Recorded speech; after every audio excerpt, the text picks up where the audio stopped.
suppose that would work as well. When will you be able to If get you're us here the to crafting clean, Hess supplies can we get you a need? bucket and a broom. Anyone calls you knife here, come to me. Oh, you're her. Thren, Inquisition Quartermaster. I'm doing what I can to supply this mess. If you find what I need to fill one of my requisitions, I'd appreciate you bringing it in. What did you mean when you mentioned requisitions? I'm making this Inquisition run with what we have, but we're not a real army. We're stretched thin on materials, so I've put up a requisition list for anything that could help our people. Here, take a look. You find some iron and a good logging site, maybe Harriet can get our troops better weapons. If I have material for a special order, do I bring it to you? Just take it over there. One of my boys will take the materials or jot down what you found. Farewell. Make her go with you.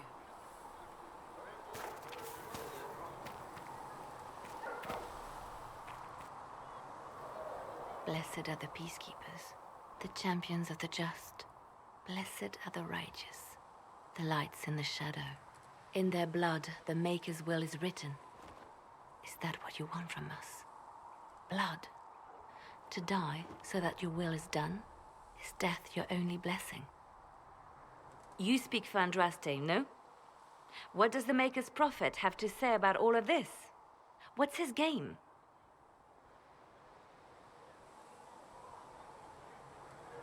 I speak for no one but myself, and I have no answers for you. You probably don't even worship the Maker. Lucky. He asks a lot. The Chantry teaches that the Maker abandoned us. He demands repentance for our sins. He demands it all. Our lives, our deaths. Justinia gave him everything she had, and he let her die.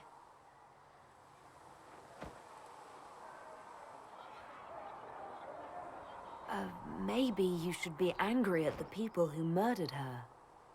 If the Maker doesn't intervene to save the best of his servants, what good is he? I used to believe I was chosen, just as some say you are. I thought I was fulfilling his purpose for me, working with the divine, helping people. But now she's dead. It was all for nothing. Serving the Maker meant nothing.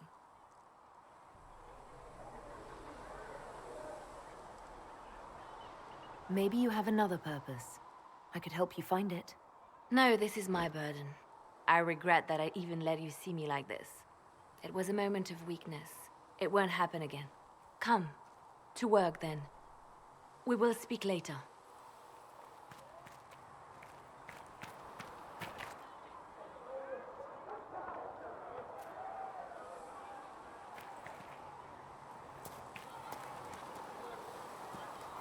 So it's true. Butler has stand on us. I hope my hunch was wrong. You knew him well? Not as well as I thought. Show me the reports. There were so many questions surrounding Faria's death. Did he think we wouldn't notice? He's killed Faria, one of my best agents, and knows where the others are. You know what must be done. Make it clean. Painless if you can. We were friends once.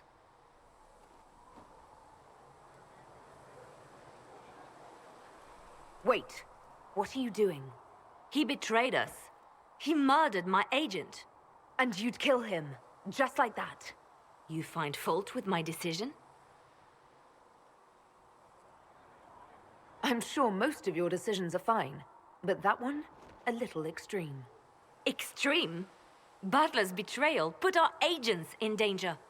I condemned one man to save dozens. I may not like what I do, but it must be done.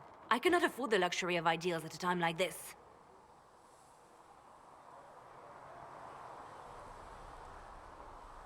I expected better from the Inquisition's spymaster. You've made that point clear. Apprehend Butler, but see that he lives. Now, if you're happy, I have more work to do.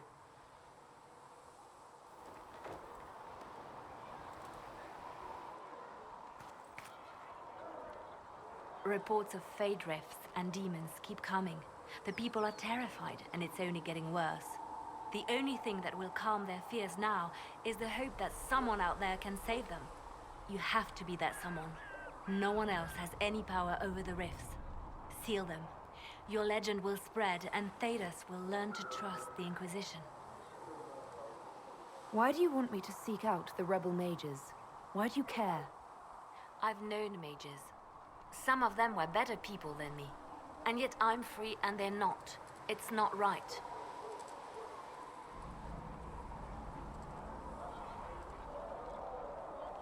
Anything I should know?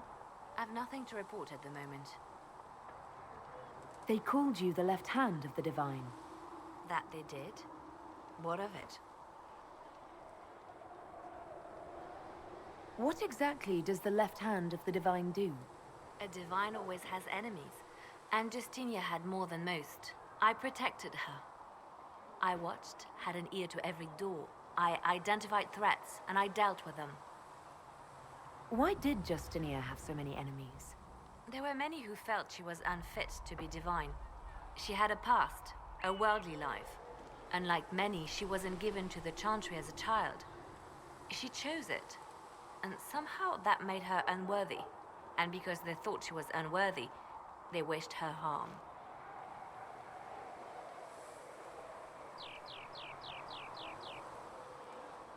It sounds like you did some unscrupulous things as the left hand. Perhaps, but wouldn't you do anything to protect what you love?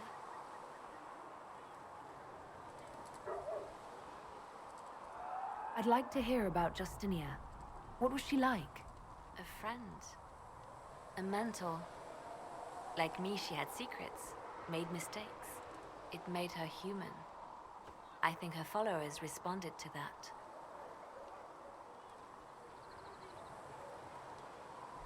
How did you and Justinia meet? I met her a long time ago, before she became divine.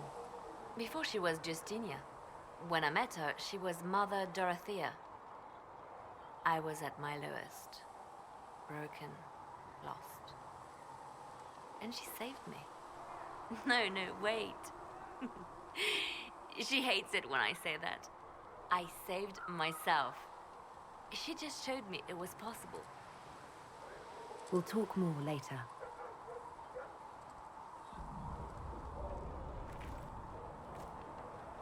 Did you need something? Let's talk about you. Me? Bards tell tales. I bet you tell some good ones. There are plenty of tales in the library. Perhaps you should look for them there. What did you do before you worked for the Divine? I was a bard, an Orlesian spy for many years. For a time I also served a small cloister in Lothering. After the Blight, the Divine called on me to oversee her personal network. I should leave you to your work. We can always talk later. Yes? You seem to know a great many people. I have made friends, and on occasion enemies. It's unavoidable. You have a history with the Warden who ended the Blight, don't you? She's always in my thoughts.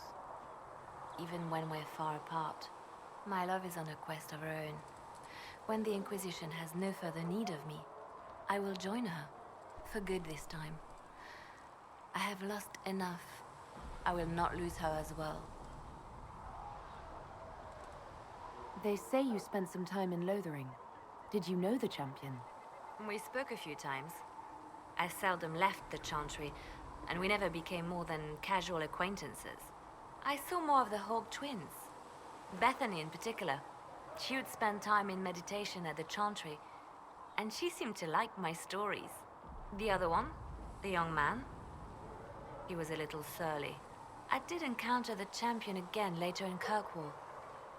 Those were terrible times. Was this when the Chantry was destroyed? No, that happened later. But even then, the news coming out of Kirkwall was disheartening. There were some in Val Royeaux who wanted the Divine to declare an exalted march on Kirkwall. Justina sent me there to see if that could be avoided, to gather evidence to calm those agitating for war. I guess it didn't matter in the end. We can continue this conversation later. You know where I am.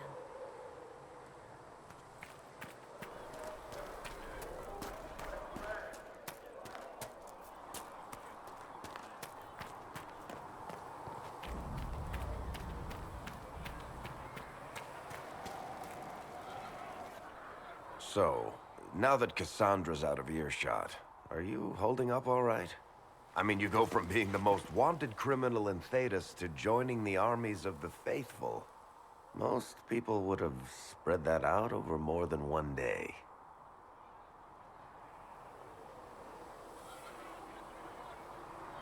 I'm just glad I'm still standing after all that. I still can't believe you survived Cassandra. You're lucky you were out cold for most of her frothing rage. For days now, we've been staring at the breach, watching demons and maker knows what fall out of it. Bad for morale would be an understatement. I still can't believe anyone was in there and lived. If it was that bad, why did you stay? Cassandra said you were free to go. I like to think I'm as selfish and irresponsible as the next guy, but this... Thousands of people died on that mountain. I was almost one of them. And now there's a hole in the sky. Even I can't walk away and just leave that to sort itself out.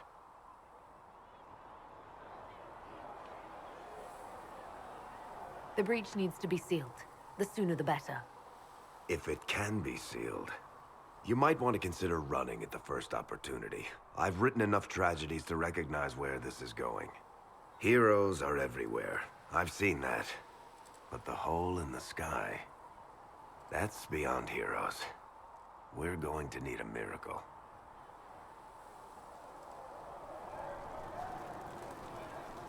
Need something?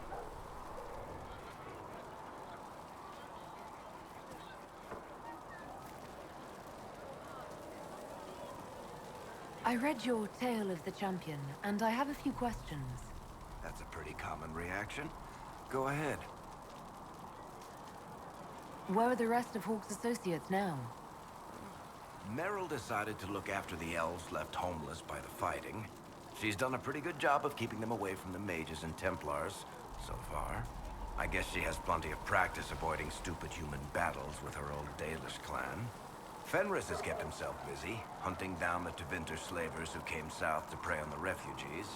I'm not sure exactly where he is at the moment. You can usually follow the trail of corpses, though. Isabella went back to the Raiders. She's calling herself an admiral now. I don't know if she's actually in charge or just has a really big hat. Might be the same thing, honestly. Sebastian went back to Starkhaven. I'm sure he's boring all sorts of people there. Hawke's little sister is in the Free Marches, helping some of the other survivors from the Kirkwall Circle. Aveline is still guard captain. I'm pretty sure Kirkwall would fall into the sea if she quit her job. Need something? I read your Tale of the Champion, and I have a few questions. That's a pretty common reaction. Go ahead. What happened to the mage who destroyed the Kirkwall Chantry? The book never said. He fled Kirkwall with the mages from the Circle. Stayed with them a while, but he had to move on. Somehow a lot of mages blamed him for making them live as fugitives. I don't know where he is now, and I don't want to know.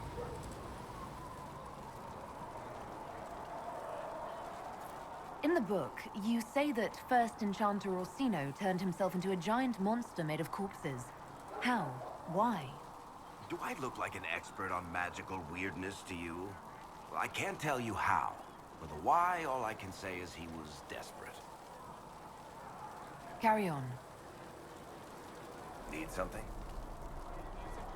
Can I ask you something, Varric? You want to talk about me? I'm flattered. Also inclined toward extravagant lies. How do you and Cassandra know each other? You heard about the Kirkwall Chantry being destroyed? The guy responsible used to be a friend of mine. The Seeker had questions about that, and I had answers. Are you from Ferelden? Orlais? Free Marches, born and raised in Kirkwall. And despite whatever you've heard, no, Kirkwall's not that bad. I'm not clear on your line of work. You're a merchant? I'm a businessman. My family has a seat in the Dwarven Merchants Guild. Merchants buy and sell goods. Businessmen buy and sell stores. In my spare time, I manage a spy network, and occasionally, I write books. If you've run a spy network, why is Leliana our spy master? To be honest with you, she's just a better spy master. The truly great ones can keep their distance. They don't get attached to their people. Me, I always wind up babysitting my informants and worrying about their families. We're in better hands with her. You're an author. What kind of books have you written? I've tried my hands at a few genres. My crime serials are my most popular. Hard in Hightown, guards breaking the rules to get things done. The Tale of the Champion is the most famous thing I've written, or infamous maybe. I started a romance serial once, Swords and Shields, but to be honest, I don't have a knack for romances. Most of my stories end in tragedy. Probably that says something unfortunate about me personally. What sort of shops do you own? Actually, we don't own shops. That was just an example. Mostly we invest in moneylenders. Auction houses, a few mercenary companies, a couple of smithies. I think we own half a beet plantation in Ravane somewhere. Most of that's my brother's doing. Bartrand had business sense. Not much tact, but loads of business sense. Where did you get that crossbow? I've never seen one like it. Bianca? She's one of a kind. There's a hidden shop in Kirkwall called the Black Emporium. I found her in a barrel labeled swag. The owner sold her to me for a ham sandwich and a pair of yellow ruffled pants. Who is she named for? I can't tell you. And the reason for that is? Complicated. It's the one story I'll never tell. We just have to leave it at that. Thanks, Varric. No problem.